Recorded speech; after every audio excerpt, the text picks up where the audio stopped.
The Fatui Harbingers are ranked by strength, and I have no idea why that girl is number 3.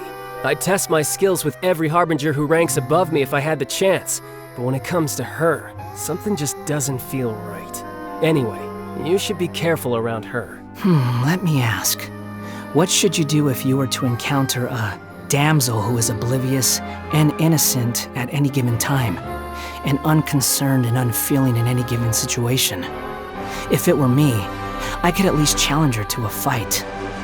But if it were you, with your conscience, I would stay away from her. She is a very special Harbinger. Pose her a question, and the answer you receive will be entirely unpredictable, if she sees fit to give a proper answer at all.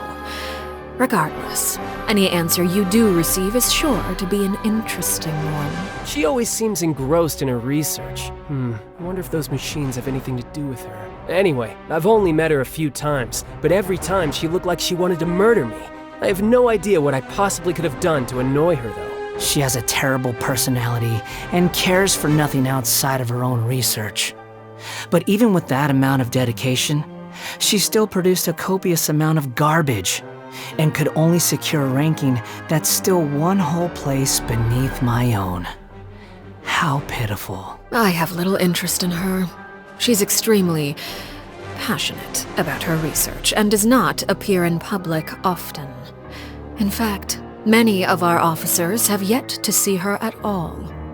Compared to, let's say, someone who would go so far as to create segments of themselves to better wander across the land, I suppose you could say she is at the other end of the extreme. Nothing remained in her ashes.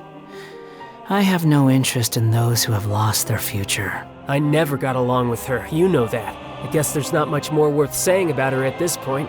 When you're a Harbinger, you have to accept that death could come at any time. But don't worry about me.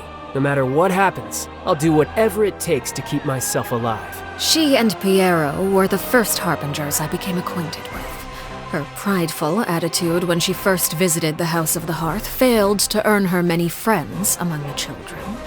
Subsequent visits were accompanied by gifts, and the stately claim that those who dislike me shall receive none. The children quickly learned how to play pretend, and she in turn basked in their attention, superficial though it may have been. I imagine she quite enjoyed being surrounded by children, perhaps due to the persistent loneliness that plagued her. I found her sacrifice to be a great shame. May she be reunited with her lover in death.